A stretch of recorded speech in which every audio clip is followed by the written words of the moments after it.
Всички знаем, че ако забравим прането в пералната, известно време, и то се вмирисва.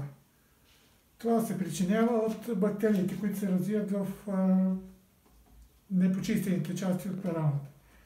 Как да се справим с този проблем? Разбира се, един начин е да я почистим, но това е доста сложно, като се има преди. Трябва да разглобяваме пластмасови детайли, маншони, но има по-лесен начин. Това е дезинфектант за почистване на тоалетни. След всяко пране